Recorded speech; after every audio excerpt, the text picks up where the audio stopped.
Katanya pula, asteris cukuplah buatmu marifat itu, manakala engkau tahu bahwa Allah Subhanahu wa Ta'ala memandangmu, dan cukuplah ibadah itu, bila Allah Subhanahu wa Ta'ala itu tidak butuh padamu. Asteris cukuplah cinta itu bagimu, jika engkau tahu bahwa cintanya mendahului cintamu padanya. Asteris cukuplah zikir bagimu, bahwa zikirnya mendahului zikirmu. Asteris hati ketika dilanda karisma ilahi, segala hal berbau syahwat sirna. Asteris ketika hati di hamparan marifat, segala hal kealpaan sirna. Asteris hati ketika didudukkan pada tempat ketunggalan dengan tunggal bagi yang tunggal, itulah tempat duduk yang benar. Malunya kaum arifin. Rasulullah Shallallahu Alaihi Wasallam bersabda, malu itu sebagian dari iman, hadis riwayat Muslim. Malu yang biasanya terekspresi pada wajah manusia merupakan gambaran tentang malu yang ada dalam hati manusia, yaitu malu karena sesuatu dari Allah Ta'ala. Sehingga malu terekspresi dari malu wajah dan malu kolbu, merupakan bagian dari iman kepada Allah Ta'ala, di mana kaum arifin menjadikannya sebagai orientasi atas kelemahan dan cacat rahasia hatinya di hadapan Allah Ta'ala. Karena itulah kolbu kaum arifin merupakan perbendaharaan Allah Ta'ala di muka bumi. Di dalam kolbu itu ada titipan rahasianya, kelembutan hikmahnya, kelembutan cintanya, cahaya-cahaya ilmunya dan amanah kemarifatannya. Wacana kaum arifin senantiasa muncul dari musyahadah kalbunya, aksentuasi dari pengetahuan rahasia, dan penjelasan mengenai amalia batin, berupa penjelasan mengenai pemisahan perkara dengan wusyul, penjelasan faktor-faktor yang mengganggu hubungan dengan Allah Ta'ala, dan faktor-faktor yang mendorong menuju Allah Ta'ala.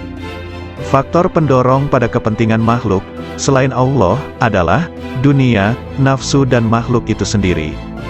Sedangkan faktor yang mendorong kita menuju Allah Ta'ala adalah akal, yakin, dan marifat. Sebagaimana disebutkan dalam hadis, siapa yang mengenal dirinya maka ia mengenal Tuhannya, yakni siapa yang mengenal apa yang mesti dilakukan untuk dirinya, ia mengenal apa yang harus dilaksanakan untuk Tuhannya. Ungkapan para arifin berkisar pada 5 arah. 1. Bihi, bersama Allah. 2. Lahu, bagi Allah. 3. Minhu, dari Allah. 4. Ilaihi, menuju Allah. 5. Alaihi, bersandar pada Allah. Dalam ucapan mereka tidak ada kata seperti aku, sesungguhnya diriku, kami, bagiku dan denganku. Karena kata-kata mereka bersifat manunggal, fardaniyah. Geraknya adalah serba bergantung padanya. Somadaniyah, akhlak mereka senantiasa merupakan manifestasi robaniyah. Robaniyah, kehendak mereka adalah kemanunggalan, wahdaniyah. Isyarat mereka tidak akan dikenal kecuali oleh orang yang hatinya membara kepadanya, yang di dalamnya ada rahasia-rahasia tersembunyi, mutiara-mutiara suci, pancaran-pancaran cahaya, lautan kasih, kunci-kunci kegaiban rahasia, wadah kerinduan dan taman kemesraan. Yahya bin Mu'az mengatakan, hati itu seperti periuk, wadah ciduknya adalah lisan. Setiap lisan senantiasa menciduk apa yang ada, bila menanjak jiwanya tanpa bersama Allah. Kapan seorang hamba terjauhkan dari Allah? Bila ia tertutup dari Allah.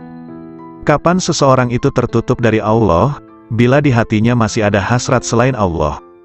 Siapakah orang yang alpa itu? Siapapun yang menghabiskan umurnya tanpa disertai ketaatan pada Allah. Apakah zuhud di dunia itu?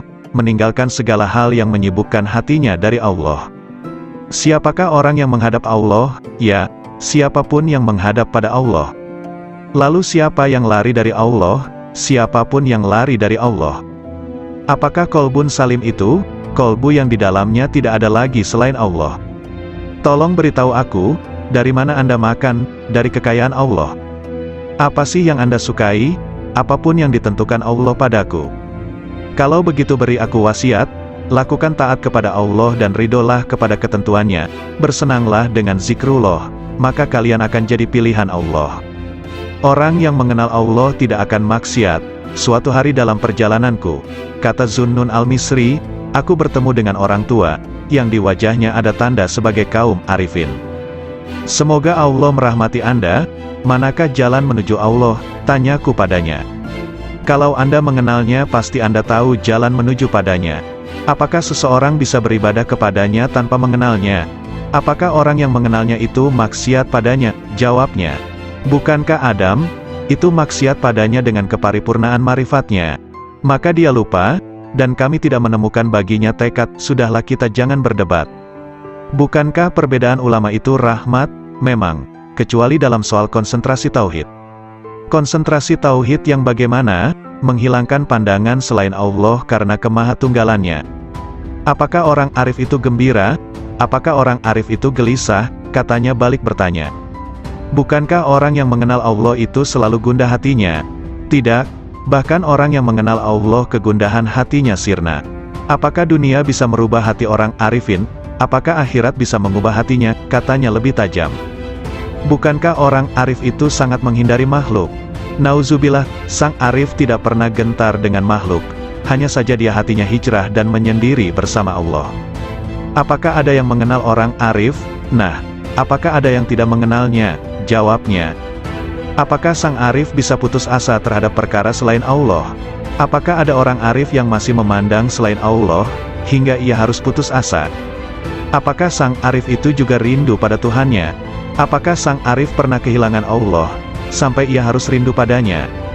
Apakah Ismul Azam itu? Hendaknya Anda katakan, Allah. Banyak sekali ucapan Anda tetapi tidak bisa membuat diriku bergetar oleh karisma ilahi, kataku. Karena Anda berkata dari dorongan dirimu, bukan dari dorongan ilahi. Nasihati diriku, sudah cukup banyak nasihat bagimu, yang penting Anda tahu bahwa dia melihatmu. Lalu aku meninggalkan orang itu. Namun begitu bangkit aku bertanya lagi. Apa yang ingin kau perintahkan padaku? Cukuplah dirimu melihat dirimu dalam seluruh tingkah laku jiwamu. *** Yahya bin Mu'az, rahimahullah ta'ala, ditanya. Apakah tanda hati yang benar itu? Hati yang istirahat dari kesusahan dunia, jawabnya. Kalau konsumsi hati, zikir yang hidup, tak pernah mati. Lalu kehendak yang benar itu seperti apa? Meninggalkan kebiasaan-kebiasaan manusiawi. Makna rindu, terus-menerus fokus pada yang di atas. Kapan perkara hamba Allah tuntas? Jika tenteram bersama Allah tanpa hasrat. Kalau tanda-tanda seorang penempuh, tandanya ia tidak sibuk, hatinya, dengan urusan makhluk. Lalu pangkal hidayah itu apa? Ketakwaan yang benar. Apa yang disebut dengan kenikmatan? Berserasi dengan Allah. Siapa yang disebut sebagai orang asing, siapapun yang cinta di hatinya, tidak mencari keuntungan. Kapan seorang hamba sampai pada wilayah Tuhannya? Bila hatinya lepas dari segala hal selain Allah Ta'ala. Apakah yang disebut dengan kebebasan agung itu? Penyerahan total kepada Sang Tuhan? Apakah amal paling utama? Zikir kepada Allah kapan dan di mana saja? Apa yang disebut dengan kebutuhan besar? Kebutuhan besar adalah melanggengkan bahagia bersama Allah. Apakah yang menjadi hijab kolbu, merasa puas, selesai, dengan Tuhannya? Apakah hidup yang indah itu, hidup bersama yang Maha Agung? Lalu hakikat berserasi dengan Allah, adalah berlangkah benar dan bersih. Siapakah para pecinta itu? Kaum arifin? Siapa yang disebut orang mulia? Siapapun yang meraih kemuliaan bersama yang Maha Mulia. Siapa yang disebut manusia utama? Siapapun yang bermesra bahagia dengan yang Maha Lembut. Siapa yang disebut orang alpa? Siapapun yang menyia-nyiakan usianya. Apakah yang disebut dunia? Segala hal yang membuat Anda lupa pada Allah. Memang benar, sumber kemarifatan adalah kolbu, karena firman Allah Ta'ala. Sesungguhnya syiar itu dari ketakwaan kolbu, sedangkan sumber musyahadah adalah kedalaman kolbu, karena firman-Nya. Kedalaman kolbu tak pernah dusta terhadap apa yang dilihatnya. Sumber cahaya adalah dada, karena firman-Nya, bukankah orang yang dilapangkan dadanya oleh Allah terhadap Islam, maka dialah yang mendapatkan cahaya dari Tuhannya. Dan segala cinta yang semakin bertambah, senantiasa menambah rasa cinta kita kepada Rasulullah Shallallahu Alaihi Wasallam, dan para wali-walinya. Derajat Arifin, riwayat dari Irman bin Hashin, bahwa sesungguhnya Rasulullah Shallallahu Alaihi Wasallam bersabda, dari umatku bakal masuk surga 70.000 orang tanpa hisab. Mereka bertanya, siapakah mereka itu wahai Rasulullah? Rasulullah Shallallahu Alaihi Wasallam bersabda, mereka itu adalah orang yang tidak pernah melakukan ruqyah, tidak pernah meramal, tidak pernah berbekam, dan mereka senantiasa tawakal kepada Allah. Hadis riwayat Muslim. Rasulullah Shallallahu Alaihi Wasallam memposisikan ramalan di urutan kedua, setelah berupaya untuk tidak berobat yang merupakan derajat murni sejati, yang tergolong ahli fana, dan mereka senantiasa dalam kehendak Allah Subhanahu wa Ta'ala. Semoga Allah melimpahkan rahmat kepada mereka. Namun betapa sedikit jumlah mereka dalam setiap periode, karena derajat mereka adalah mewujudkan hakikat tawakal kepada Allah Subhanahu wa Ta'ala, kepasrahan total yang meliputi seluruh instrumen sebab akibat dan kehendak. Merekalah kaum arifin billah yang sesungguhnya. Semoga Allah meridhoi mereka. Amboi, jika orang alim itu terbagi dua, satu golongan yang membuatku terbebas dari keraguan. Dua, satu golongan yang menggunting-gunting diriku dari gunting neraka, tak lebih dan tak kurang mereka itu, di mataku. Anak-anak sekalian, ketahuilah orang arif kepada Allah Subhanahu wa Ta'ala dengan marifat yang benar, senantiasa terhanguskan hasratnya di bawah keceriaan dalam wahdaniyahnya, dan tak ada keceriaan mulai dari arasy sampai muka bumi yang lebih besar ketimbang kegembiraan marifat kepada Allah Subhanahu wa Ta'ala. Surga seisinya itu dibanding sisi kegembiraan mereka kepada Allah Subhanahu wa Ta'ala, nilainya sangat kecil, lebih kecil dibanding atom, ketika mereka tahu bahwa marifat adalah kegembiraan paling agung dari segala kegembiraan manapun. Siapa yang bertemu Allah Subhanahu wa Ta'ala, maka mana yang tak bisa ditemukan, kesibukan apalagi yang akan dilakukan setelah bertemu dengannya. Bukankah melihat selain Allah itu tak lebih dari keliaran nafsu belaka, hasrat yang rendah, dan minimnya marifat kepada Allah Ta'ala?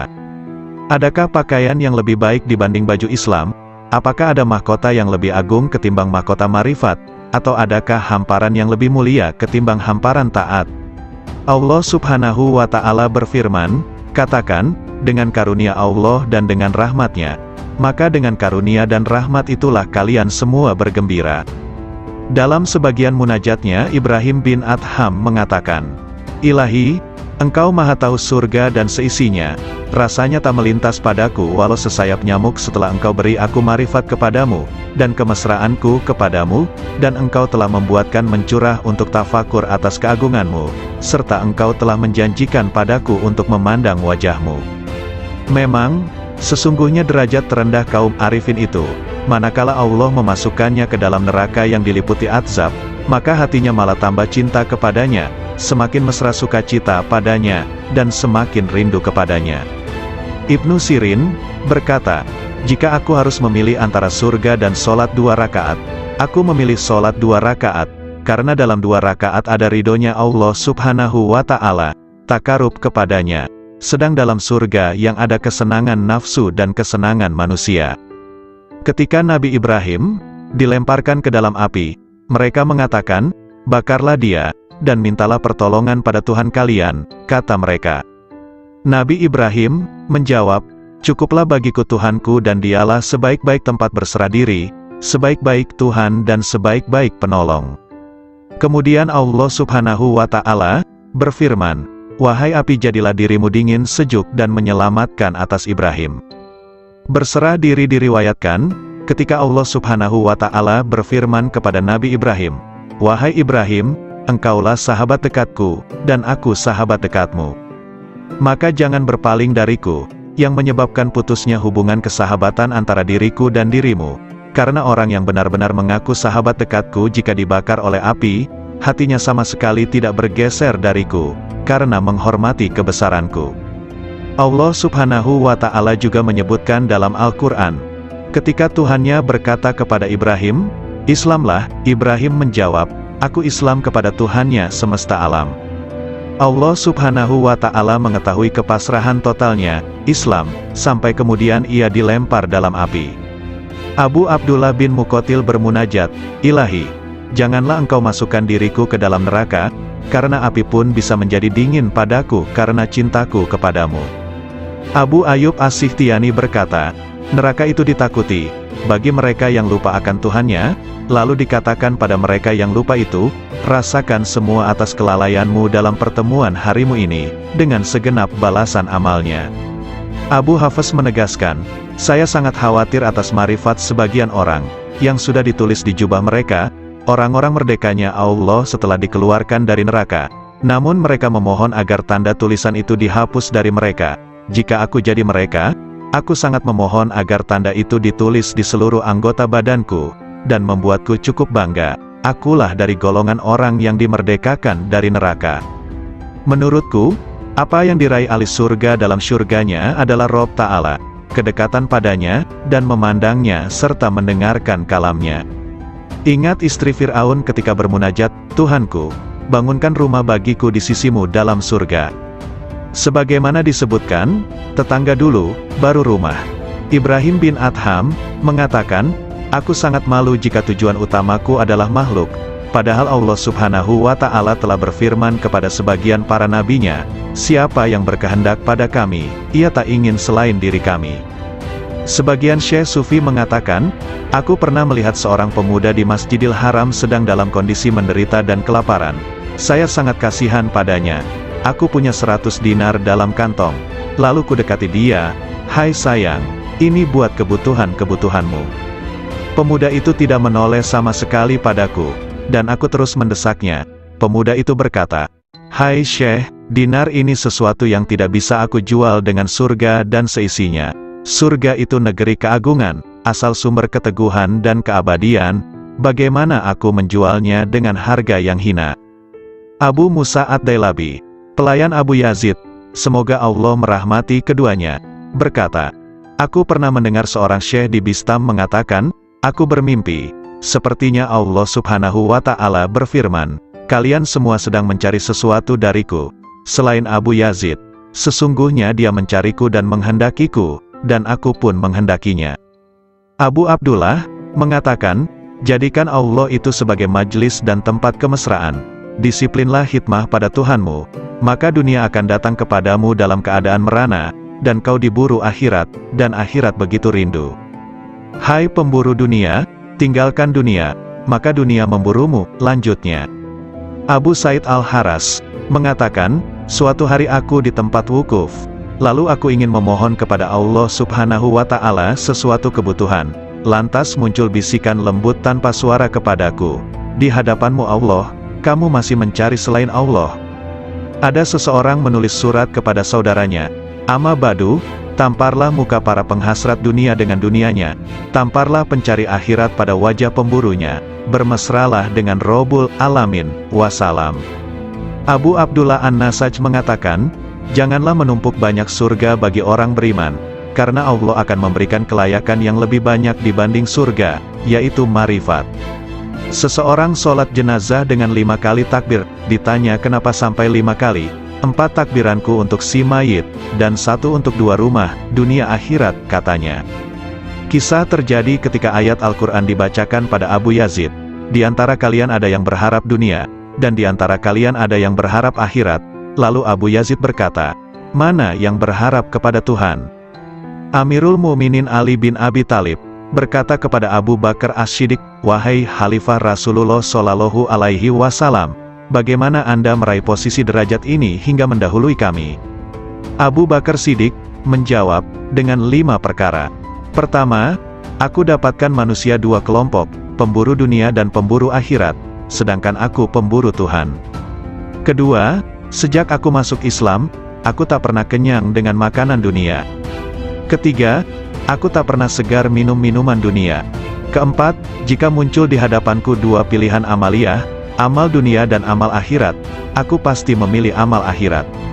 Kelima, aku berguru, bersahabat, pada Nabi Shallallahu Alaihi Wasallam, dan aku senantiasa bersahabat yang sebaik-baiknya. Sungguh mengherankan, riwayat dari Umar bin Khattab, aku mendengar Rasulullah mengatakan, sesungguhnya amal-amal itu bergantung dengan niat-niatnya, dan sesungguhnya setiap orang tergantung apa yang diniatkan. Maka siapa yang hijrahnya kepada Allah dan Rasul-Nya, maka hijrahnya kepada Allah dan Rasul-Nya. Dan barang siapa yang hijrahnya kepada dunia akan mendapatkan dunia, atau kepada perempuan, akan mengawininya, maka hijrahnya tergantung apa yang diorientasikannya. Hadis riwayat Bukhari, Muslim dan Nasai dan yang lain. Hati kaum arifin senantiasa menuju Rabbul Alamin. Raihlah tujuan perjalanan akhir tanpa hambatan, hanya menuju dan bagi Allah, janganlah kelain Allah. Setiap apa yang kau harapkan teguh dengan hijrah kepada Allah. Riwayat Anas bin Malik berkata, bahwa di bawah dinding di mana Allah Subhanahu wa Ta'ala memberi kabar melalui firman-Nya. Dan di bawahnya ada perbendaharaan bagi keduanya, adalah lembaran dari emas, dan emas itu ada tulisan di dalamnya, Bismillahirrohmanirrohim. Aku heran kepada orang yang meyakini kematian, bagaimana ia bisa gembira. Aku heran pada orang yang meyakini takdir, bagaimana ia susah. Aku heran kepada orang yang meyakini adanya neraka, bagaimana ia bisa tertawa. Aku heran dengan orang yang meyakini sirnanya dunia dan penghuninya akan terbalik, bagaimana ia merasa tenteram di dunia. La ilaha illallah Muhammadur Rasulullah. Wahab rahimahullah mengatakan, suatu ketika aku berjalan menuju wilayah Romawi, tiba-tiba ku dengar suara di balik bukit sedang bergema. Oh Tuhanku, aku heran pada orang yang mengenalmu, bagaimana dia malah senang dengan bencimu demi kerelaan pada selain dirimu. Oh Tuhanku, aku heran kepada orang mengenalmu, bagaimana ia masih berharap kepada selain dikau. Lalu aku mencari suara itu, ternyata di sana ada orang tua yang sedang bersujud, bermunajat. Maha suci engkau, sungguh mengherankan bagi makhluk, bagaimana mereka ini berharap padamu suatu gantimu. Maha suci engkau, sungguh mengherankan bagaimana mereka sibuk berbakti kepada selain engkau. Maha suci engkau, sangat mengherankan makhluk, bagaimana mereka rindu selain dirimu. Maha suci engkau, bagaimana mereka menikmati sesuatu selain dirimu, dan sesuatu selainmu. Lalu aku lewat, dan aku tak menghiraukan apa yang aku lihat. Abu Yazid berkata, aku heran kepada ahli surga, bagaimana mereka menikmatinya tanpa Allah, atau bagaimana mereka bisa bersukaria tanpanya. Aku heran orang yang merasa puas pada suatu kondisi ruhani, tanpa ia puas dengan sang pemilik kondisi ruhani itu. Lebih mengherankan pada mereka yang menghadapkan dirinya pada makhluk, sedangkan Allah Ta'ala memanggil, kemarilah padaku.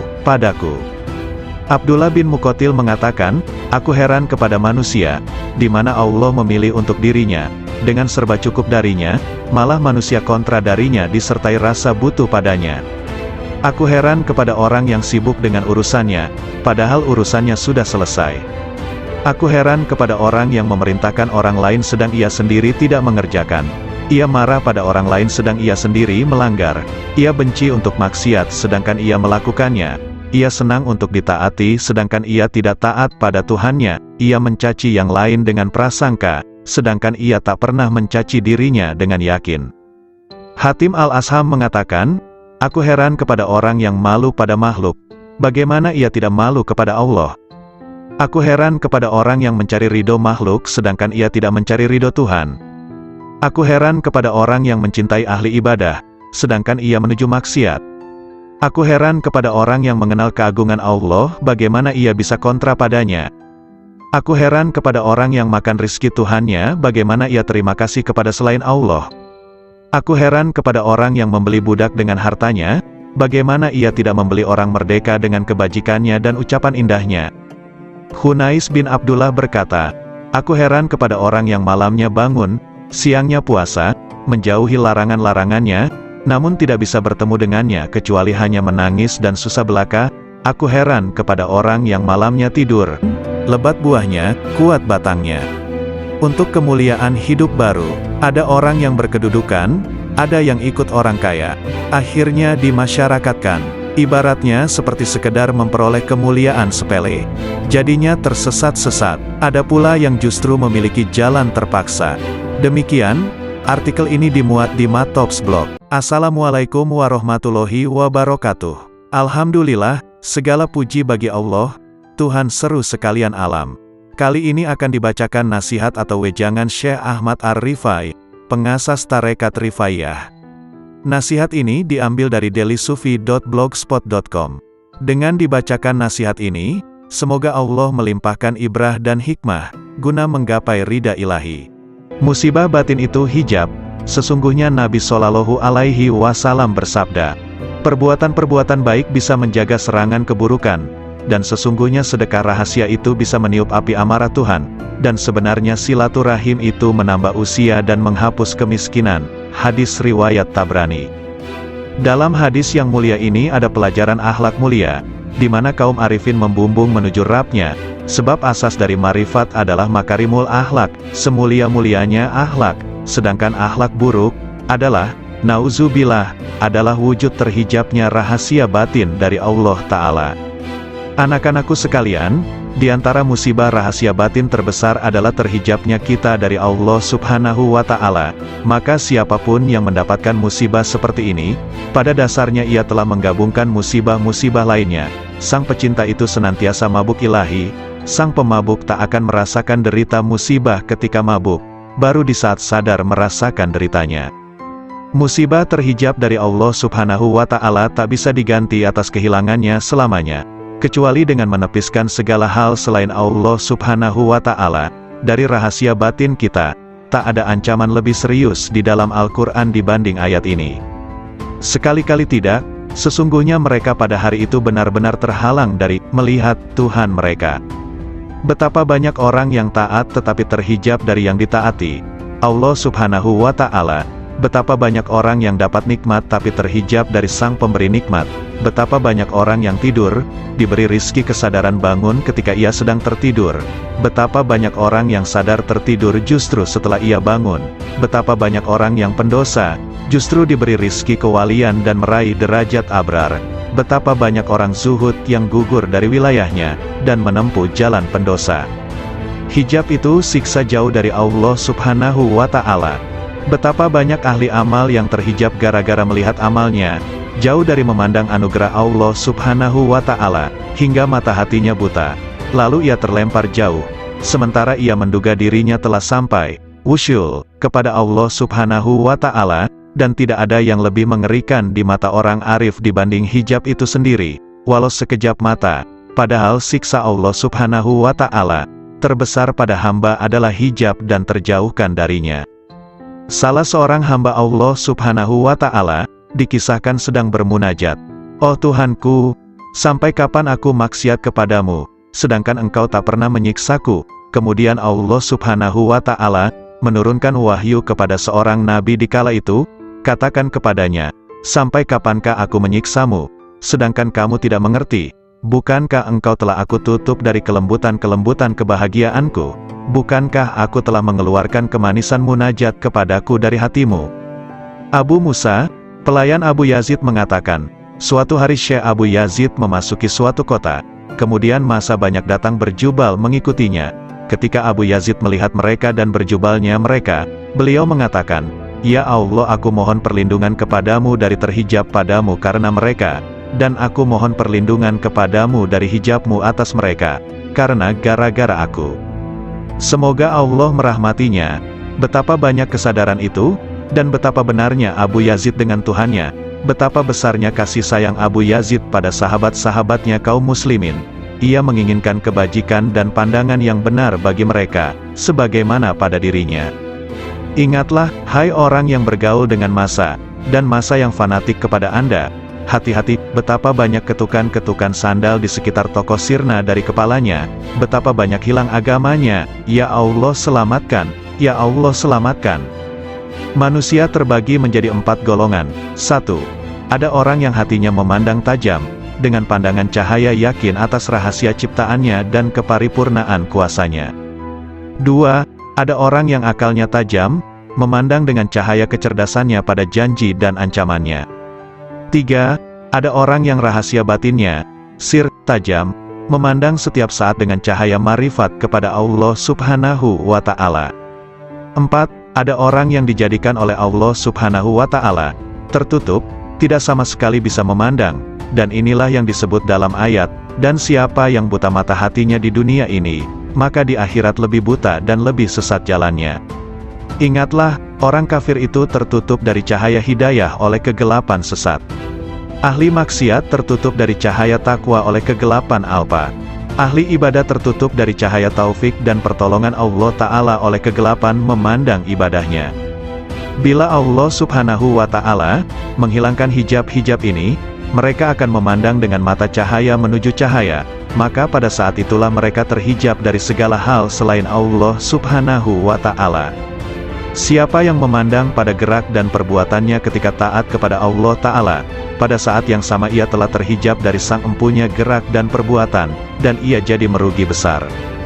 Siapa yang memandang sang empunya gerak dan tindakan, ia akan terhijab dari memandang gerak dan perbuatannya sendiri, sebab ketika ia melihat kelemahannya dalam mewujudkan tindakan dan menyempurnakannya, ia telah tenggelam dalam anugerahnya.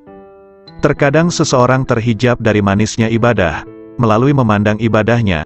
Terkadang seseorang terhijab dari kebenaran kehendak, karena memandang manisnya ekstase. Terkadang seseorang terhijab dari memandang Allah Subhanahu wa Ta'ala, Sang Pemberi Anugerah, karena memandang anugerah itu sendiri.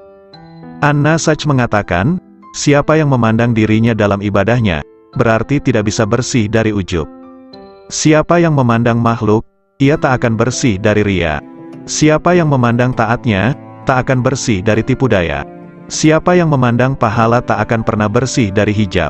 Siapa yang memandang Rabb Ta'ala, maka itulah berada dalam posisi yang benar di sisi Tuhan di Raja yang kuasa. Abu Bakar bin Abdullah mengatakan, siapa yang sibuk dengan nuansa hikmah dan rahasia-rahasianya, maka ia akan terhijab dari hakikatnya, dan aku tak pernah diperlihatkan maksiat yang lebih bahaya ketimbang melupakan Allah Subhanahu wa Ta'ala dan penggantungan hati pada selain Allah Subhanahu wa Ta'ala. Setiap hasrat dan zikir pada selain Allah Ta'ala adalah hijab antara dirimu dengan Allah Subhanahu wa Ta'ala. Dalam hadis disebutkan, betapa banyak kebajikan yang dilakukan seseorang yang tak ada keburukan baginya, justru lebih berbahaya padanya dibanding keburukan itu sendiri, dan betapa banyak keburukan yang dilakukan seseorang yang tak ada kebajikan padanya, justru lebih bermanfaat padanya dibanding kebajikan itu sendiri. Maksudnya, kebajikan itu sebenarnya terpuji, dan keburukan itu tercela. Namun sepanjang seorang hamba dalam berbuat kebajikan masih melihat kebajikannya, maka ia berada di medan pamer dan kebanggaan. Dan sepanjang hamba dalam keburukan, namun ia masih melihat keburukan itu, berarti ia berada di medan remuk redam dirinya dan merasa sangat butuh padanya. Padahal kondisi hamba dalam situasi sangat butuh pada Allah itu lebih baik. Abu Bakar As-Siddiq mengatakan, "Ya Allah, aku mohon perlindungan padamu dari syirik tersembunyi." Sedangkan Rabi'ah menegaskan, dunia telah menutupi penghuninya dari Allah Subhanahu wa Ta'ala. Seandainya mereka meninggalkannya pastilah tampak di alam malakutnya, lalu ia kembali dengan sariguna yang berfaedah. Sayyid Mansur Ar-Rabbani menegaskan, dengan apa sang hamba dikenal bahwa ia tidak terhijab dari Tuhannya? Ia menjawab, jika ia mencarinya dan ia tidak menuntut apapun darinya, hamba menghendakinya dan ia tidak berkehendak sesuatu darinya, dan dia tidak memilih, karena menyerahkan pilihan padanya, walaupun dipilihkan neraka oleh Allah Subhanahu wa Ta'ala padanya. Setiap orang yang di dalam hatinya tidak ada penetrasi karisma ilahi, tidak ada cahaya cinta padanya, tidak ada kemesraan kebersamaan dengannya, maka ia terhijab, tandasnya. Katanya pula, asteris cukuplah buatmu marifat itu, manakala engkau tahu bahwa Allah Subhanahu wa Ta'ala memandangmu, dan cukuplah ibadah itu, bila Allah Subhanahu wa Ta'ala itu tidak butuh padamu. Asteris cukuplah cinta itu bagimu, jika engkau tahu bahwa cintanya mendahului cintamu padanya. Asteris cukuplah zikir bagimu, bahwa zikirnya mendahului zikirmu. Asteris hati ketika dilanda karisma ilahi, segala hal berbau syahwat sirna. Asteris ketika hati di hamparan marifat, segala hal kealpaan sirna. Asteris hati ketika didudukkan pada tempat ketunggalan dengan tunggal bagi yang tunggal, itulah tempat duduk yang benar. Malunya kaum arifin, Rasulullah Shallallahu Alaihi Wasallam bersabda, malu itu sebagian dari iman, hadis riwayat Muslim. Malu yang biasanya terekspresi pada wajah manusia merupakan gambaran tentang malu yang ada dalam hati manusia, yaitu malu karena sesuatu dari Allah Ta'ala. Sehingga malu terekspresi dari malu wajah dan malu kolbu, merupakan bagian dari iman kepada Allah Ta'ala, di mana kaum arifin menjadikannya sebagai orientasi atas kelemahan dan cacat rahasia hatinya di hadapan Allah Ta'ala. Karena itulah kolbu kaum arifin merupakan perbendaharaan Allah Ta'ala di muka bumi. Di dalam kolbu itu ada titipan rahasianya, kelembutan hikmahnya, kelembutan cintanya, cahaya-cahaya ilmunya dan amanah kemarifatannya. Wacana kaum arifin senantiasa muncul dari musyahadah kalbunya, aksentuasi dari pengetahuan rahasia, dan penjelasan mengenai amalia batin. berupa penjelasan mengenai pemisahan perkara dengan wusyul, penjelasan faktor-faktor yang mengganggu hubungan dengan Allah Ta'ala, dan faktor-faktor yang mendorong menuju Allah Ta'ala. Faktor pendorong pada kepentingan makhluk, selain Allah, adalah dunia, nafsu dan makhluk itu sendiri.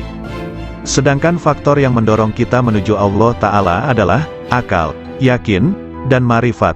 Sebagaimana disebutkan dalam hadis, siapa yang mengenal dirinya maka ia mengenal Tuhannya, yakni siapa yang mengenal apa yang mesti dilakukan untuk dirinya, ia mengenal apa yang harus dilaksanakan untuk Tuhannya. Ungkapan para arifin berkisar pada 5 arah. 1. Bihi, bersama Allah. 2. Lahu, bagi Allah. 3. Minhu, dari Allah. 4. Ilaihi, menuju Allah. 5. Alaihi, bersandar pada Allah. Dalam ucapan mereka tidak ada kata seperti aku, sesungguhnya diriku, kami, bagiku dan denganku.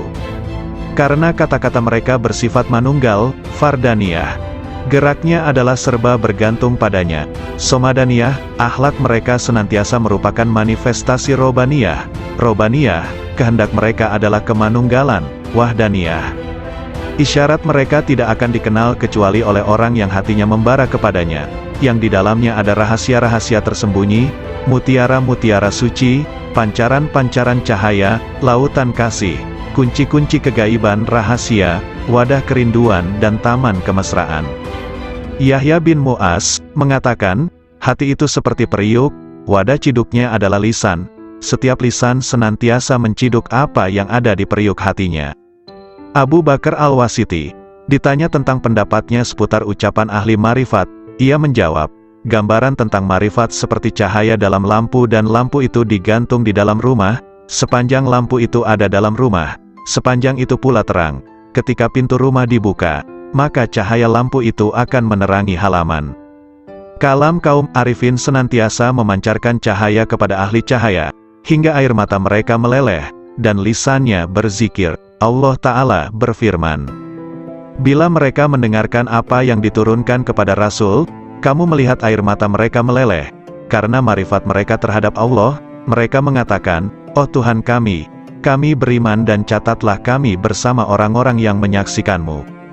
Metafor jiwa kaum arif seperti rumah, hatinya seperti lampu, minyaknya adalah rasa yakin, airnya dari kejujuran hati, pintalannya dari ikhlas, kacanya dari kebeningan dan kerelaan hati, dan gantungannya dari akal. Khauf itu adalah api dalam cahaya, sedangkan raja, harapan, adalah cahaya dalam api. Marifat seperti cahaya dalam cahaya. Lampu itu digantung di pintu lobang. Jika seorang arif membuka mulutnya, akan muncul hikmah dari dalam hatinya, mengalirlah cahaya hati lewat mulutnya, lalu cahaya itu membias kepada mereka yang siap disemai cahaya, lalu cahaya saling bergantungan dengan cahaya. Ada sebagian ucapan lebih dahsyat dibanding cahaya matahari, dan sebagian lebih gulita dibanding gelapnya malam. Kalam ahli marifat senantiasa adalah perbendaharaan Tuhan yang Maha Suci, di mana sumber-sumbernya adalah kolbu kaum arifin, di mana Allah memerintahkan agar menginfakkan cahaya itu kepada yang lain yang berhak menerimanya, dalam firman-Nya. Ajaklah mereka ke jalan Tuhanmu dan dengan hikmah dan nasihat yang bagus berilah argumentasi dengan argumen yang lebih bagus. Sesungguhnya Tuhanmu Dia lebih tahu pada orang yang tersesat dari jalannya, dan Ia Maha tahu pada orang yang diberi hidayah. Sebagian arifin ditanya, manakah cahaya yang lebih hebat ketimbang matahari? Marifat, jawabnya, apa yang lebih berguna dibanding air? Ucapan ahli marifat, katanya, apa yang lebih harum aromanya ketimbang minyak kesturi? Waktunya orang arif, apa pekerjaan orang arifin?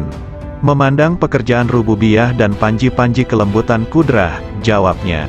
Hasrat orang-orang soleh, Abu Said Al-Balhi, ditanya, kenapa ucapan orang pendahulu, salaf, lebih utama dibanding orang akhir, khalaf? Karena kehendak mereka adalah memuliakan Islam, menyelamatkan jiwa, kasih sayang pada sesama saudara dan ridho kepada Ar-Rahman, jawabnya. Sedangkan kehendak kita adalah memanjakan hawa nafsu, mencari pujian orang dan mencari kenikmatan dunia. Tambahnya lagi, seorang hamba manakala taat pada Tuhannya, Allah memberinya rejeki seteguk air dari sumber marifat, lalu ia mengucapkan dengan lisannya, namun jika ia meninggalkan taatnya, ia tidak akan merusak taat itu, namun tetap tersimpan di hatinya, dan tidak mengucapkannya dengan lisannya, agar ia tetap dalam sesalnya dan menjadi cobaan dengan berbagai ujian. Tiada dua orang beriman yang bertemu, yang keduanya berzikir kepada Allah, melainkan Allah menambah cahaya marifatullah pada kedua hatinya, sebelum keduanya berpisah. Sesungguhnya Allah memunculkan ahli marifat di atas puncak gelombang lautan intuisi kolbu dan memuliakan mereka di atas perbendaharaan rahasia serta rahasia pengetahuan yang tak terhingga jumlahnya. Tidak pernah putus uraiannya, tidak pernah ditemukan ujung dalamnya, tidak sirna keajaibannya, hingga mereka menyelami cahaya marifat, dalam kedalaman isyarat yang terpendam, dalam makna-maknanya yang tersembunyi, hingga keluar dengan keajaiban satriguna dan kelembutan bekal-bekal melimpahnya, hakikat-hakikat dan isyaratnya, yang membakar kolbu para pecinta, memesrakan ruh para penempuh. Itulah cahaya dari cahaya hidayah, di mana seorang hamba meraih petunjuk dari kebajikan riayah, penjagaan jiwa, jika meraih taufik dan inayah. Yahya bin Mu'az berkata, aku bertemu kaum arifin yang dilimpahi hikmah. Aku temukan mayoritas mereka tidak memiliki apa-apa, malah mereka dibiayai yang lain. Laits al-Misri, punya saudara yang ada di Iskandariyah. Ketika ia datang, saudaranya menjawab, aku sedang menghadap Allah. Mana faedah dari penghadapanmu pada Tuhanmu? Saudaranya diam. Lalu Laits mengatakan, sang hamba jika menghadap pada Allah dengan keselarasan yang benar, Allah memberikan faedah-faedah yang tak pernah terlintas di hati manusia. Yahya bin Mu'az, manakala bicara suatu hari, tiba-tiba ada orang yang berteriak keras di majelisnya, sembari merobek-robek bajunya. Hai, apa yang kamu katakan? Kalam ahli marifat. Ketika muncul dari sumber rahasia kemanunggalan, ia menggali hati orang yang dibakar rindu dan cinta dengan apinya, lantas sifat-sifat manusiawi sirna. Karena itu kalimat orang yang bertakwa itu posisinya mendekati wahyu. Suatu ketika ada kata-kata terucap dari mereka, lalu ditanya, apa yang membuatmu bicara seperti ini? Hatiku mengatakan demikian, bermula dari pikiranku, dari rahasia jiwaku, dari Tuhanku, katanya. Sandaran hikmah adalah wujudnya hikmah, yaitu barang berharga yang hilang dari penempuh. Ketika ditemukan ia ambil, ia tak peduli dari manapun wadahnya, dari manapun diucapkannya, dari hati mana dinukil atau dari dinding mana terukir atau dari kafir mana didengar. Nilai hikmah. Dalam sebuah hadis disebutkan, siapa yang ingin ilmu oleh Allah tanpa belajar, mendapatkan petunjuk tanpa hidayah, maka zuhudlah dari dunia. Setiap hikmah ada ahli dan zamannya, dan zaman itu telah berlalu dengan sejumlah besar ahlinya, sedangkan yang tersisa kini hanyalah musibah, maka kami kepada Allah, dan kami kepadanya kembali. Carilah lampu-lampu kalam kaum arifin sebelum mereka wafat, suatu nikmat yang kalian rasakan kemuliaannya, keutamaannya yang paripurna, dan Luqman dipilih oleh Allah dengan hikmah, karena kemuliaan hikmahnya. Hikmah itu sidikun, kebanggaan mutakun, firdaus para arifun, warisan para nabi dan mursalun, burulah sebelum sirna. Dian-dian cahaya manusia di setiap bumi, merekalah ulama generasi mulia. Ilmunya memancarkan cahaya di setiap lembah bagai purnama yang membias tanpa awan. Jalan istiqomah diriwayatkan oleh Ummu Habibah. Ia berkata, bahwa Rasulullah Shallallahu Alaihi Wasallam bersabda, tak seorang pun hamba yang muslim, sholat lillahi ta'ala setiap hari 12 rakaat, sholat sunnah, bukan sholat fardu, kecuali Allah membangunkan rumah di dalam surga. Hadis riwayat Muslim, Abu Dawud, Tirmidzi dan orang yang meyakini adanya neraka, bagaimana ia bisa tertawa? Aku heran dengan orang yang meyakini sirnanya dunia dan penghuninya akan terbalik. Bagaimana ia merasa tenteram di dunia? La ilaha illallah Muhammadur Rasulullah.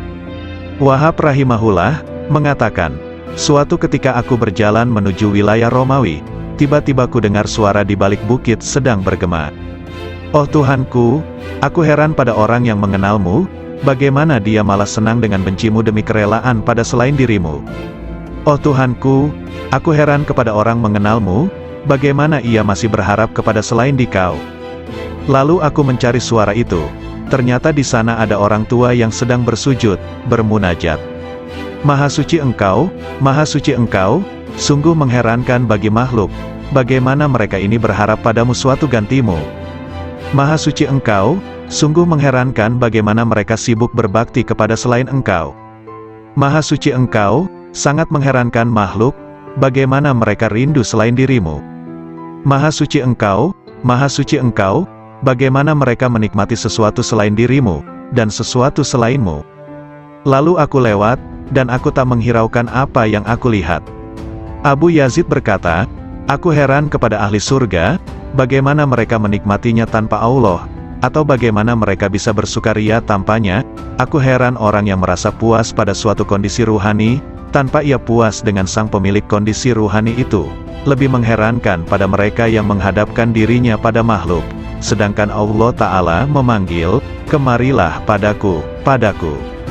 Abdullah bin Muqatil mengatakan, aku heran kepada manusia, di mana Allah memilih untuk dirinya, dengan serba cukup darinya, malah manusia kontra darinya disertai rasa butuh padanya.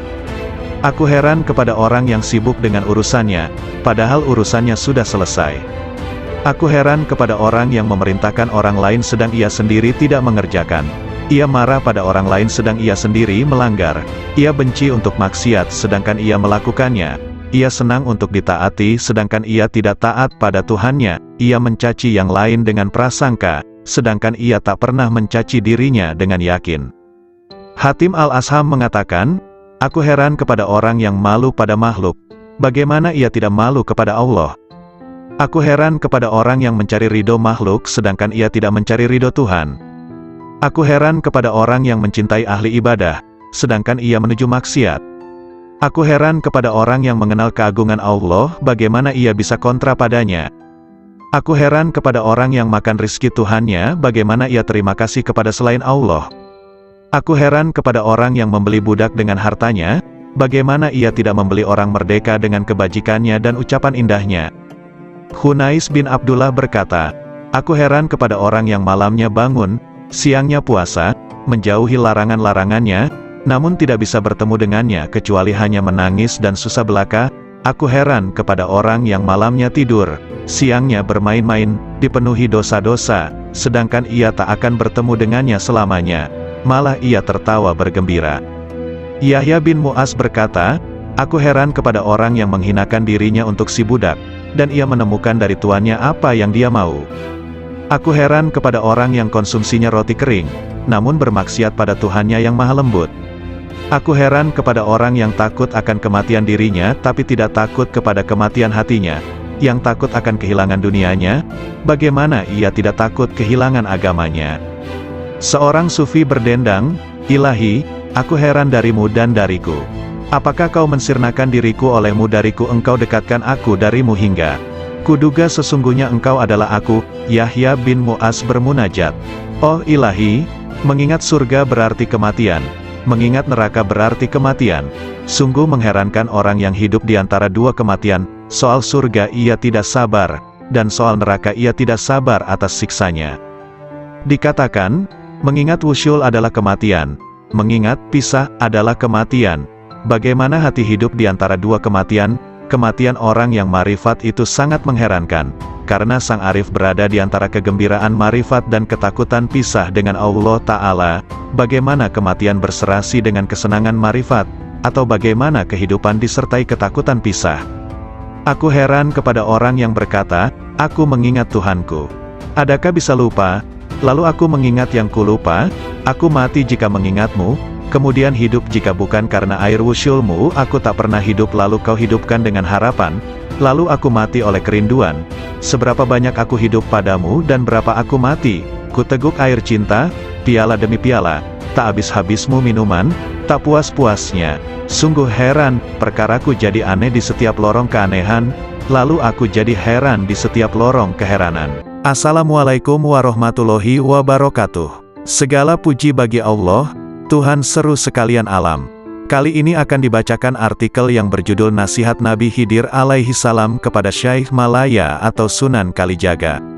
Matahari berbeda dengan bulan, perbedaannya terdapat pada cahaya yang dipancarkannya.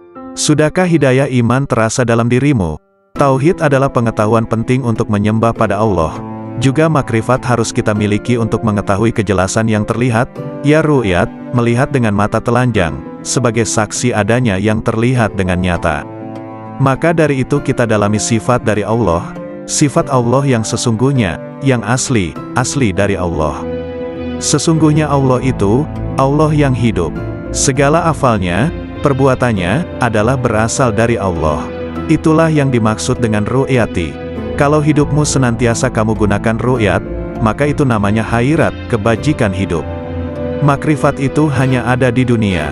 Jauhar awal khairat, mutiara awal kebajikan hidup, sudah berhasil kau dapatkan. Untuk itu secara tidak langsung kamu sudah mendapatkan pengawasan kamil, penglihatan yang sempurna. Insan kamil, manusia yang sempurna, berasal dari Zatullah, zatnya Allah.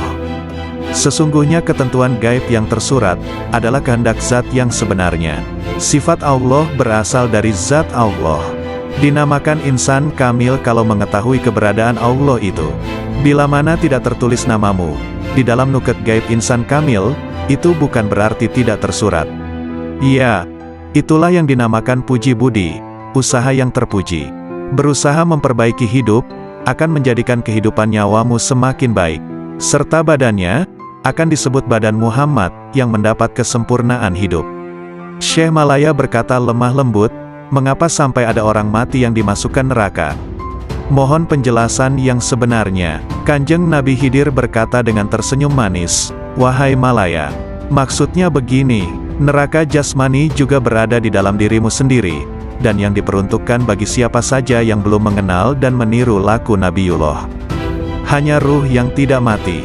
Hidupnya ruh jasmani itu sama dengan sifat hewan, maka akan dimasukkan ke dalam neraka. Juga yang mengikuti bujuk rayu iblis, atau yang mengikuti nafsu yang merajalela seenaknya tanpa terkendali, tidak mengikuti petunjuk Gusti Allah Subhanahu wa Ta'ala.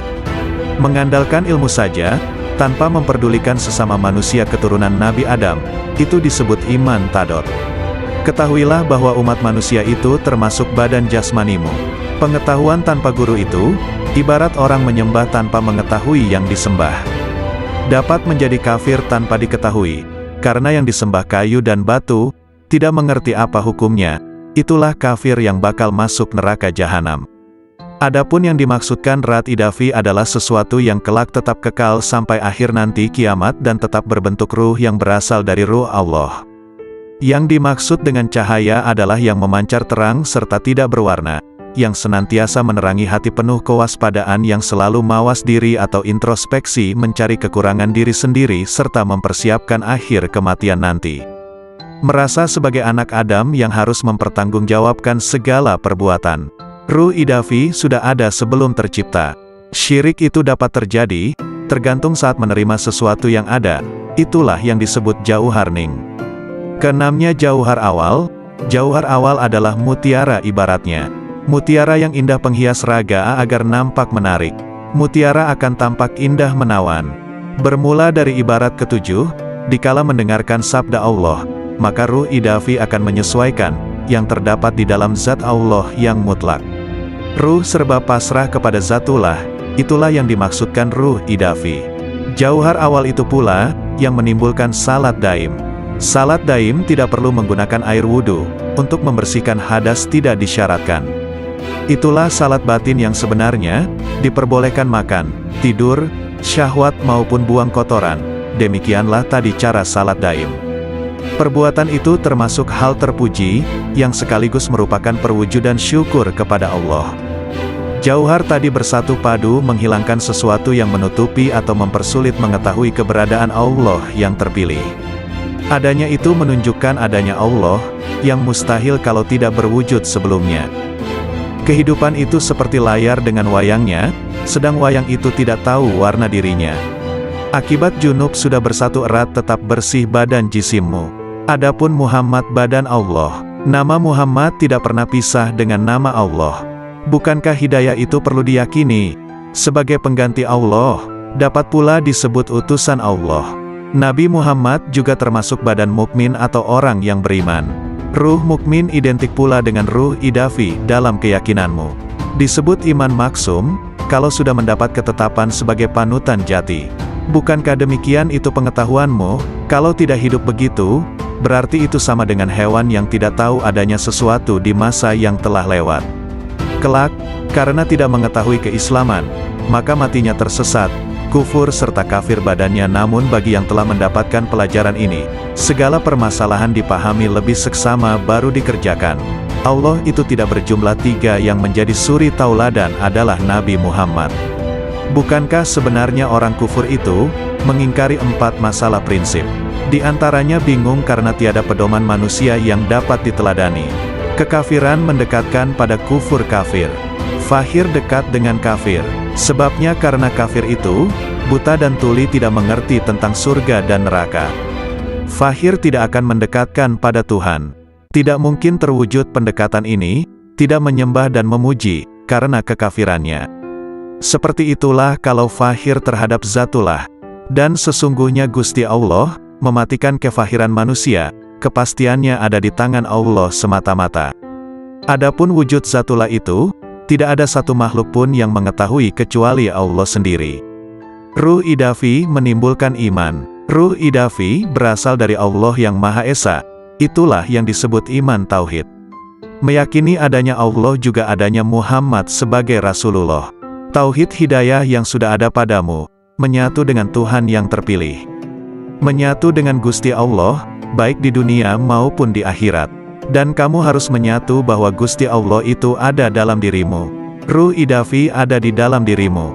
Makrifat itu sebutannya, hidupnya disebut syahadat, hidup tunggal di dalam hidup.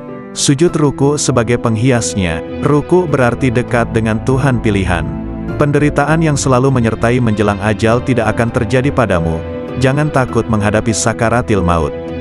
Jangan ikut-ikutan takut menjelang pertemuanmu dengan Allah. Perasaan takut itulah yang disebut dengan sekarat. Ruh idafi tidak akan mati. Hidup mati, mati hidup.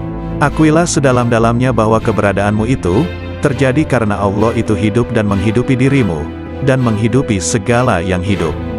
Sastra alif, huruf alif, harus dimintakan penjelasannya pada guru. Jabar jernya pun harus berani susah payah mendalaminya. Terlebih lagi pengetahuan tentang kafir dan syirik. Sesungguhnya semua itu tidak dapat dijelaskan dengan tepat maksud sesungguhnya. Orang yang menjelaskan syariat itu berarti sudah mendapatkan anugerah sifat Gusti Allah. Sebagai sarana pengabdian hamba kepada Gusti Allah, yang menjalankan salat sesungguhnya raga. Raga yang salat itu terdorong oleh adanya iman yang hidup pada diri orang yang menjalankannya.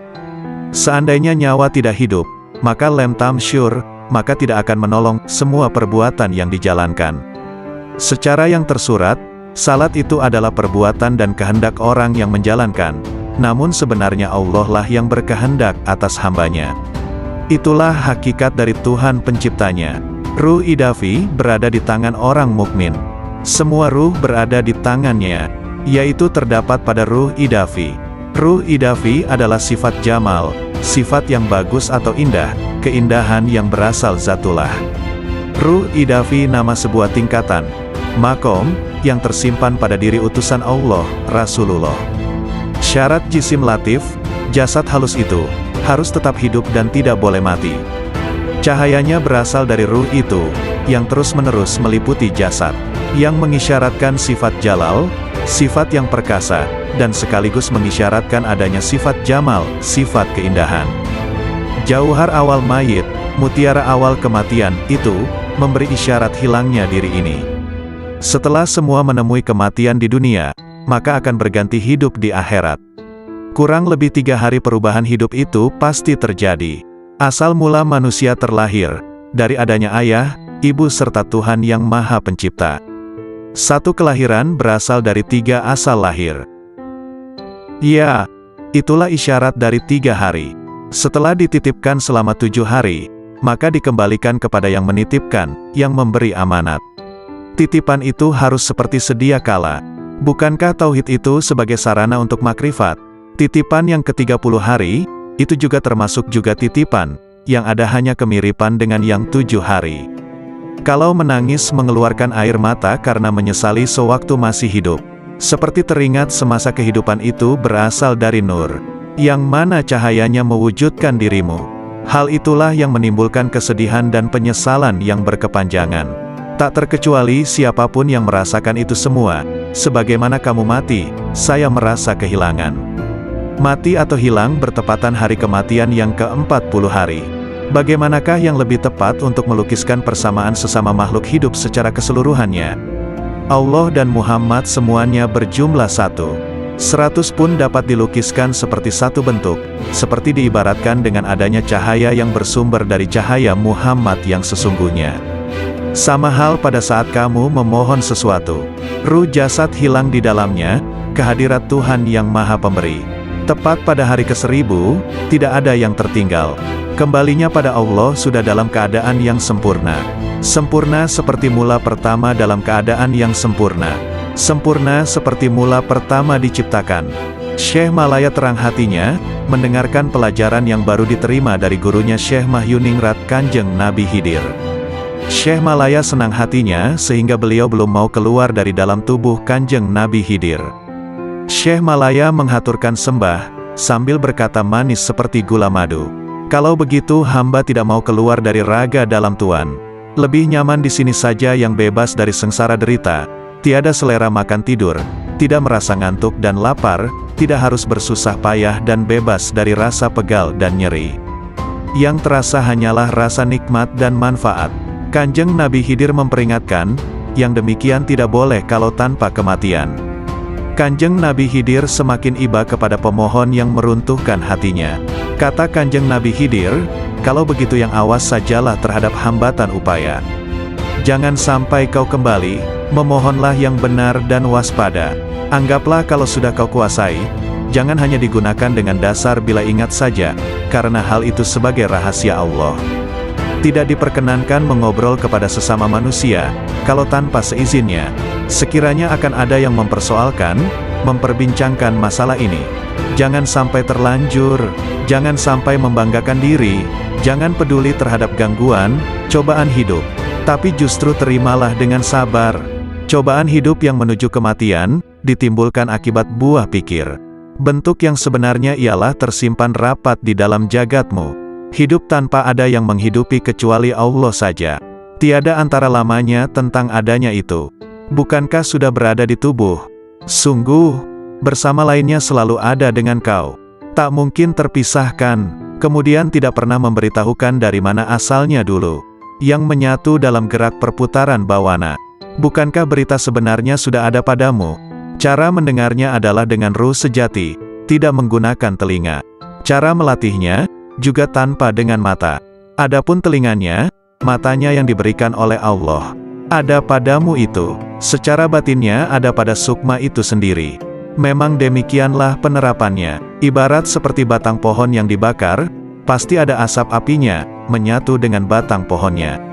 Ibarat air dengan alunnya, seperti minyak dengan susu, tubuhnya dikuasai gerak dan kata hati.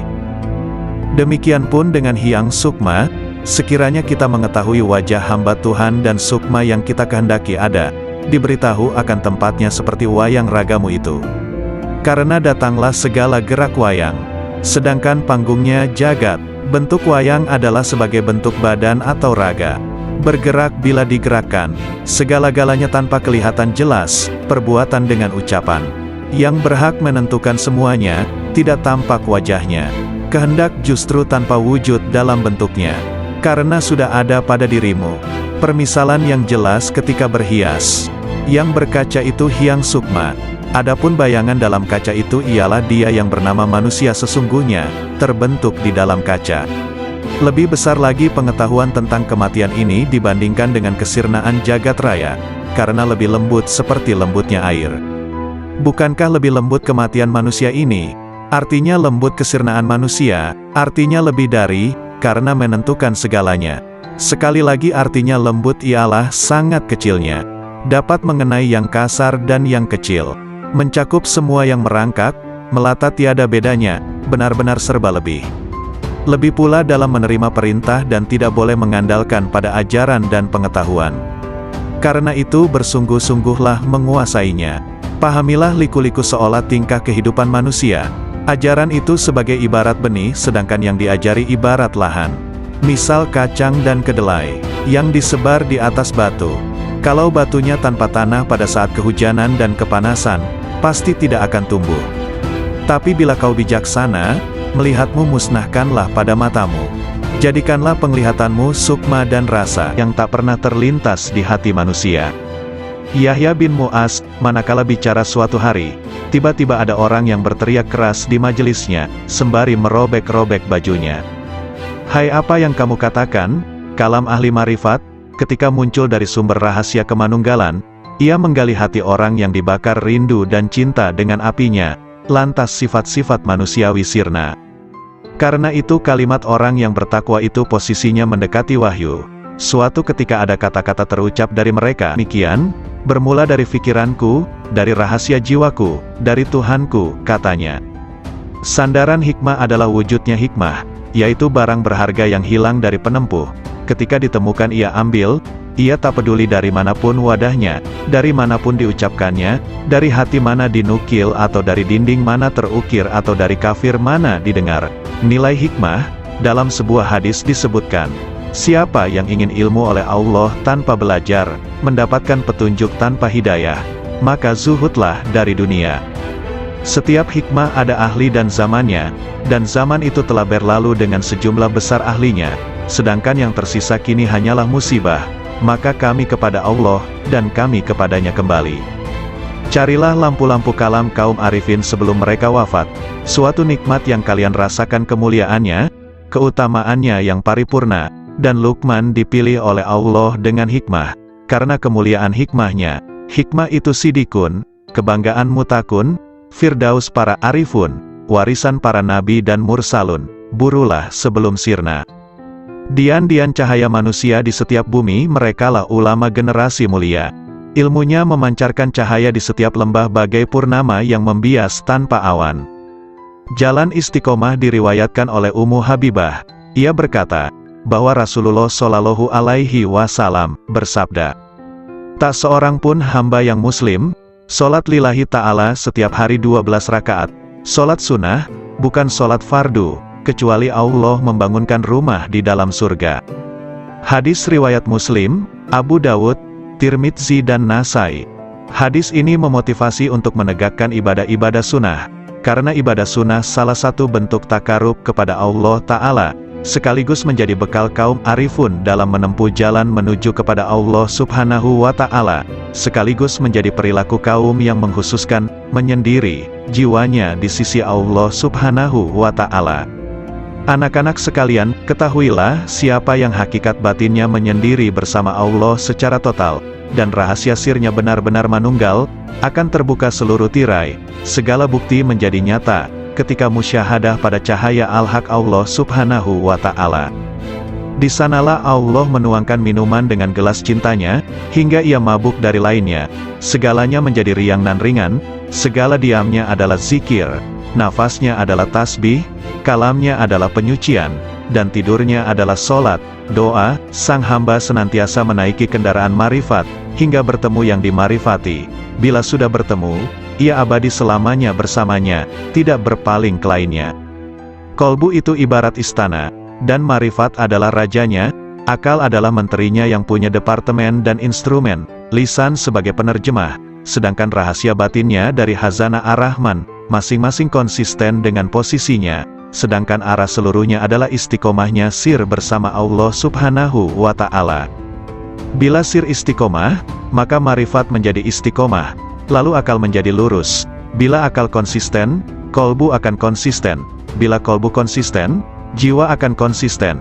Bila nafsu konsisten, dalam pengendalian, perilaku batin akan konsisten. Sir dicahayai oleh sifat jamal dan jalalnya. Akal dicahayai oleh cahaya kesadaran dan renungan pelajaran. Kolbu dicahayai oleh cahaya rasa takut dan cinta disertai kontemplasi fikiran. Nafsu dicahayai dengan cahaya olah jiwa dan pengekangan. Sir adalah lautan dari samudera anugerah pemberiannya, dan gelombangnya tak terhingga, tiada henti pula. Jika sir konsisten bersama Allah Subhanahu wa Ta'ala, maka senantiasa akan abadi dalam musyahadah, dan sirna dari penglihatan pada istiqomahnya.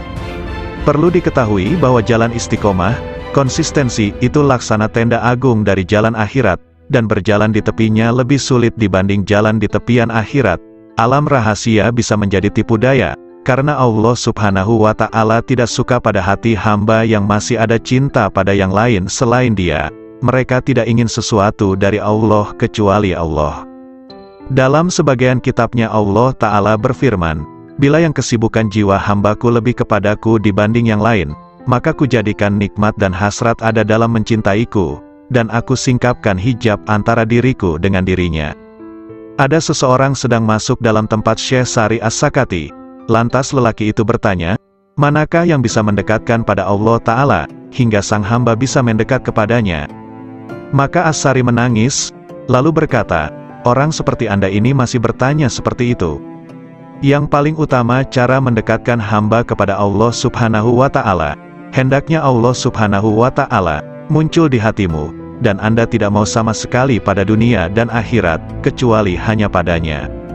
Ibrahim bin Adham mengatakan, puncak dari hasrat dan citaku dalam hubunganku dengan Allah Ta'ala adalah, hendaknya Dia menjadikan diriku condong terus kepadanya, hingga aku tak memandang apapun selain Dia, dan aku tidak sibuk dengan siapapun selain sibuk dengannya.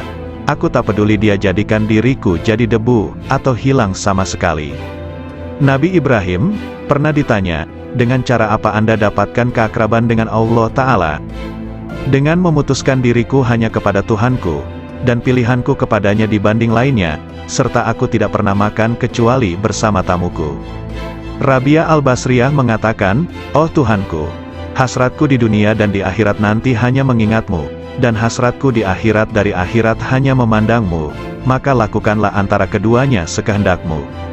Abu Yazid Al-Bistami menegaskan, rahasia batinku naik menuju Allah Subhanahu wa Ta'ala, lalu terbang dengan sayap marifat dengan cahaya kecerdasan di cakrawala wahdaniyah, kemahatunggalannya. Tiba-tiba nafsu menghadapku dan berkata, kemana kau pergi? Akulah nafsumu dan engkau harus bersamaku. Namun rahasia batinku, sir, sama sekali tidak menoleh padanya. Kemudian makhluk-makhluk lain menghadap sirku, mereka bertanya, kemana kau pergi? Kami adalah teman dan tempat curhatmu, engkau harus bersama kami, demi solidaritas padamu. Sirku sama sekali tidak menoleh. Lantas surga dengan segenap isinya menghadap sirku. Mereka bertanya, kemana engkau pergi? Engkau itu bagiku dan engkau harus di sini denganku. Maka sirku sama sekali tidak berpaling. Lalu anugerah dan pemberian menghadapku, begitu juga karomah-karomah, hingga melewati kerajaannya, sampai pada kemah Fardaniyah, ketunggalannya, lantas melampaui universalitas dan keakuan, hingga sirku sampai di hadapan Allah Subhanahu wa Ta'ala. Dialah yang kucari. Allah Subhanahu wa Ta'ala berfirman kepada Nabi Musa, wahai Musa, sesungguhnya orang yang menjumpaiku pasti tidak akan kembali dariku, dan tidak akan kembali kecuali dari jalan lurusku. Abul Abbas Nin Atta mengatakan, manakala akhirat muncul dalam diri hamba, dunia menjadi sirna di sisinya, sehingga sang hamba hanya menetap di negeri keabadian. Namun manakala sang hamba berada dalam penyaksian Allah Ta'ala, segala hal selain Allah Ta'ala sirna, dan hamba abadi bersama Allah Subhanahu wa Ta'ala. Ada lelaki di hadapan Abu Yazid, berkata, ada informasi sampai kepadaku bahwa engkau punya Ismul Azam, sangat senang jika engkau mengajariku. Abu Yazid menjawab, nama Allah itu tidak terbatas, namun kosongkan hatimu hanya bagi kemahaesaannya, meninggalkan berpaling pada selain Allah Ta'ala. Jika Anda bisa demikian, raihlah isem, nama, manapun yang kau kehendaki, maka dengan isem itu Anda bisa pergi dari timur hingga barat, dalam sekejap dan Anda telah kembali. Zunnun Al-Misri mengatakan, ketika aku naik haji, tiba-tiba ada anak muda mengatakan, oh Tuhanku, aku telah mengumpulkan tebusanmu, dan engkau maha tahu, lalu apa yang engkau berlakukan pada mereka? Lalu ku dengar suara, tebusanku banyak, dan yang mencariku sedikit. Sebagian sufi ditanya, seberapakah antara Allah Subhanahu wa Ta'ala dan hambanya? 4 langkah saja, 1 langkah meninggalkan dunia, 1 langkah meninggalkan makhluk, 1 langkah meninggalkan nafsu, dan 1 langkah meninggalkan akhirat, maka sang hamba sudah di hadapan Allah Subhanahu wa Ta'ala. Jawabnya. Sari berkata, siapa yang bangkit untuk taat kepada Allah Ta'ala tanpa ada yang lain, Allah akan memberi minuman dari mata air cinta darinya, dan dihantar menuju tempat yang benar. Sayyidina Ali karramallahu wajhah mengatakan, Orang arif manakala keluar dari dunia tak ada pemandu maupun penyaksi di hari kiamat, tidak ada malaikat Ridwan di surga, juga tidak ada malaikat Malik di neraka. Beliau ditanya, lalu di mana sang arif dijumpai? Di hadapan Allah yang Maha Diraja, di tempat yang benar. Ketika mereka bangkit dari kuburnya mereka tidak bertanya-tanya, mana keluarga dan anakku, mana Jibril dan Mikail, mana surga dan pahala, namun justru berkata, manakah kekasihku dan kemesraan hatiku? Kolbu kaum arifin punya mata yang memandang apa yang tak biasa dipandang manusia. Sedangkan lisannya berkata dengan rahasia batinnya munajat dari malaikat-malaikat mulia di sisinya yang mencatat sayap-sayap yang terbang tanpa bulu hinggap di sisi Rabbul Alamin. Lalu bagai gembalaan di taman suci menari dan meminum dari lautan para rasulnya para hamba yang menuju kepadanya hingga mendekat, sampai bertemu dengannya. Di balik keajaiban kasih sayang Rasulullah Shallallahu Alaihi Wasallam bersabda, orang yang memiliki kasih sayang, bakal disayang oleh Allah yang Maha Penyayang, yang Maha Memberi berkah dan Maha Luhur. Karena itu berikan kasih sayang kepada siapapun di muka bumi, maka yang di langit akan menyayangimu. Hadis riwayat Ahmad, Abu Dawud dan Tirmidzi. Dalam hadis yang mulia ini ada keajaiban yang luar biasa dari ilmu-ilmu dan rahasia Allah, di mana Al-Mustafa Nabi Muhammad Shallallahu Alaihi Wasallam memerintahkan adanya cinta dan kasih sayang terhadap semua makhluk di muka bumi, agar kasih sayang dari malaikat luhur di langit melimpah pula. Karena langit adalah jalan bagi turunnya kasih sayang ilahi, dan tempat sumber limpahan-limpahan alam cinta dan kasih sayang, sekaligus tempat hunian para malaikat yang dijadikan sebagai perantara rahasia-rahasia antara dirinya dan para makhluknya. Bila Allah melimpahkan rahmat dalam rahasia malaikat rizki, maka Allah memberikan pertolongan kepada pencari rizki. Bila Allah melimpahkan rahmat kepada rahasia pencatat amal, maka Allah memberikan kelupaan hamba terhadap keburukan-keburukan. Bila Allah melimpahkan pada rahasia malaikat rakib, maka Allah memberikan pertolongan dan kasih sayang. Kasih sayang adalah perilaku jiwa kaum arifin dan sekaligus menjadi miraj kalbunya menuju Tuhannya. Sedangkan hamba-hamba Allah yang arifin tadi merupakan pantulan manifestasi rahmat Tuhan semesta alam bagi para makhluknya, dan Dia adalah Maha Suci nan Maha Cinta dan Kasih. Anak-anak sekalian, bila kalian mewujudkan sifat kasih sayang kepada sesama makhluk, Anda pasti dirahmati. Jika Anda bermajlis dengan kaum arifin, pasti Anda sukses jiwamu. Jika Anda bertanya pada kaum yang penuh hikmah Rabbaniyah, pasti Anda mendapatkan pengetahuan. Segala sesuatu itu ada kuncinya.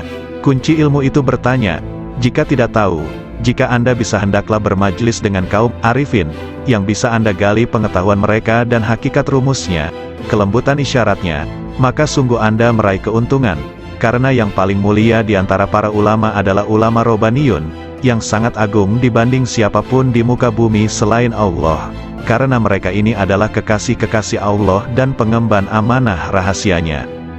Maka jagalah kehormatan mereka, gerakkan intuisi mereka dengan bertanya yang baik, karena gejolak ombak dari intuisi kaum arifin itu tidak akan pernah sirna keajaibannya, maka cukuplah disebut tolol bagi seseorang yang tidak mau belajar pada mereka, meraih limpahan dari kemampuan mereka, padahal Allah Subhanahu wa Ta'ala telah berfirman, bertanyalah kepada ahli zikir manakala kalian tidak tahu. Nabi Shallallahu Alaihi Wasallam juga bersabda, bermajlislah dengan orang-orang yang berjiwa besar dan bertanyalah kepada para ulama dan bergaulah dengan para ahli hikmah ilahiyah. Adab pencari ilmu. Zunnun al-Misri berkata, ada seorang tokoh di Maroko diceritakan sifat-sifatnya padaku, hingga akhirnya aku menempuh perjalanan ke sana. Selama 40 hari aku diam di sana, namun aku tidak mendapatkan pengetahuan apa-apa. Saya tahu tokoh itu sangat sibuk dengan Tuhannya, padahal aku pun juga tidak pernah sedikit pun mengurangi rasa hormatku. Suatu hari ia melihatku. Dari mana seorang pengembara ini? Tanyanya. Aku ceritakan perjalananku dan sebagian kondisi jiwaku. Apa yang membuat Anda kemari? Saya ingin menggali ilmu Anda, kataku. Takwalah kepada Allah dan pasrahlah kepadanya, karena Dia adalah yang maha memelihara nan maha terpuji, katanya kemudian diam begitu lama. Mohon ditambah lagi bagiku, semoga Allah merahmatimu. Saya ini orang yang sangat asing, dan datang dari negeri yang jauh. Aku ingin bertanya banyak hal yang bergolak di batinku. Anda ini pelajar, seorang ulama atau peneliti, tanyanya padaku. Saya ini pelajar yang sangat butuh pengetahuan. Nah, Anda sebaiknya tetap di posisi Anda sebagai pelajar, jagalah adab dan jangan melampaui batas, sebab jika Anda melampaui batas adab tadi malah rusak manfaatnya. Para cendekiawan itu dari kalangan para ulama, sedangkan para arifun itu dari kaum sufi yang menempuh jalan kebenaran dan menempuh segala jerih payah kesusahan, mereka pergi dengan kebajikan dunia akhirat. Semoga Allah memberikan rahmat padamu. Kapankah seorang hamba sampai pada tahap yang Anda ungkapkan sifatnya itu? Tanyaku lagi. Jika ia telah keluarkan hatinya dari sebab akibat duniawi. Kapan seorang hamba bisa demikian? Jika ia telah keluar dari merasa bisa berdaya dan berupaya. Apakah pangkal akhir seorang arif itu? Jika semuanya seperti tiada ketika semuanya ada. Kapan sampai pada martabat sidikin? Jika sudah mengenal dirinya. Kapan mengenal dirinya? Jika telah tenggelam di lautan anugerah, dan keluar dari tempat keegoannya dan berpijak pada langkah keluhuran. Kapan sampai pada sifat-sifat itu? Bila ia duduk di kapal ketunggalan. Apa kapal ketunggalan itu? Menegakkan ubudiyah yang benar. Lalu kebenaran ubudiyah itu yang bagaimana? Beramal hanya bagi Allah Ta'ala, dan ridho terhadap ketentuan Allah. Kalau begitu berilah aku wasiat kepadamu, agar terus bersama Allah. Lagi, cukup Abdul Wahid bin Zaid mengisahkan, suatu hari aku bertemu dengan seseorang ketika di perjalananku, ia memakai baju dari bulu. Aku ucapkan salam padanya. Semoga Allah merahmatimu, aku ingin bertanya suatu hal. Silakan, hari-hari telah lewat dan nafas itu dihitung dan dibatasi, sedangkan Allah terus-menerus mendengar dan melihat. Apakah pangkal takwa itu? Sabar bersama Allah Ta'ala, jawabnya. Sabar itu pangkalnya apa? Tawakal pada Allah. Pangkal tawakal, memutuskan diri hanya bagi Allah. Pangkal memutuskan diri hanya bagi Allah, menyendiri bersama Allah. Pangkal menyendiri, membuang dari hati, segala hal selain Allah. Kalau hidup paling nikmat, berbahagia dengan zikrullah. Kalau hidup paling bagus, ya, hidup bersama Allah. Apa yang disebut paling dekat, bertemu Allah. Apa yang paling membuat hati lapar, pisah dengan Allah. Apa sesungguhnya cita-cita sang arif, bertemu Allah. Kalau tanda-tanda pecinta Allah itu, mencintai zikrullah. Apakah mesra berbahagia dengan Allah itu, meneguhkan rahasia jiwa bersama Allah. Apakah pangkal kepasrahan diri itu, menyerahkan diri total terhadap perintah Allah. Lalu pangkal menyerahkan diri total, mengingat pertanggungjawaban di hadapan Allah. Apakah kegembiraan paling agung, husnuzon kepada Allah? Kalau manusia paling agung, manusia yang merasa puas jiwanya pada Allah. Lalu siapa manusia paling kuat?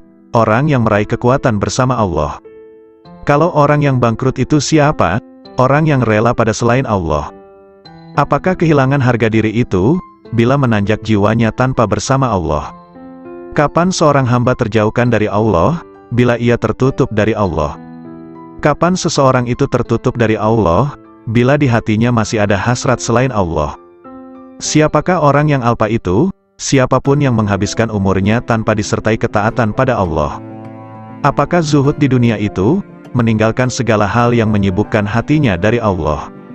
Siapakah orang yang menghadap Allah? Ya, siapapun yang menghadap pada Allah. Lalu siapa yang lari dari Allah? Siapapun yang lari dari Allah. Apakah kolbun salim itu? Kolbu yang di dalamnya tidak ada lagi selain Allah. Tolong beritahu aku, dari mana Anda makan, dari kekayaan Allah. Apa sih yang Anda sukai? Apapun yang ditentukan Allah padaku.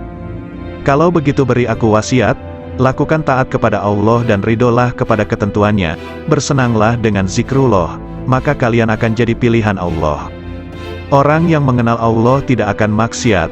Suatu hari dalam perjalananku, kata Zunnun al-Misri, aku bertemu dengan orang tua, yang di wajahnya ada tanda sebagai kaum arifin. Semoga Allah merahmati Anda. Manakah jalan menuju Allah? Tanyaku padanya. Kalau Anda mengenalnya pasti Anda tahu jalan menuju padanya. Apakah seseorang bisa beribadah kepadanya tanpa mengenalnya? Apakah orang yang mengenalnya itu maksiat padanya? Jawabnya, bukankah Adam, itu maksiat padanya dengan keparipurnaan marifatnya? Maka dia lupa, dan kami tidak menemukan baginya tekad. Sudahlah, kita jangan berdebat. Bukankah perbedaan ulama itu rahmat? Memang, kecuali dalam soal konsentrasi tauhid. Konsentrasi tauhid yang bagaimana? Menghilangkan pandangan selain Allah karena kemahatunggalannya. Apakah orang arif itu gembira? Tidak menggunakan telinga. Cara melatihnya, juga tanpa dengan mata. Adapun telinganya, matanya yang diberikan oleh Allah. Ada padamu itu, secara batinnya ada pada sukma itu sendiri. Memang demikianlah penerapannya. Ibarat seperti batang pohon yang dibakar, pasti ada asap apinya, menyatu dengan batang pohonnya. Ibarat air dengan alunnya, seperti minyak dengan susu, tubuhnya dikuasai gerak dan kata hati. Demikian pun dengan hyang sukma, sekiranya kita mengetahui wajah hamba Tuhan dan sukma yang kita kehendaki ada, diberitahu akan tempatnya seperti wayang ragamu itu. Karena datanglah segala gerak wayang, sedangkan panggungnya jagat, bentuk wayang adalah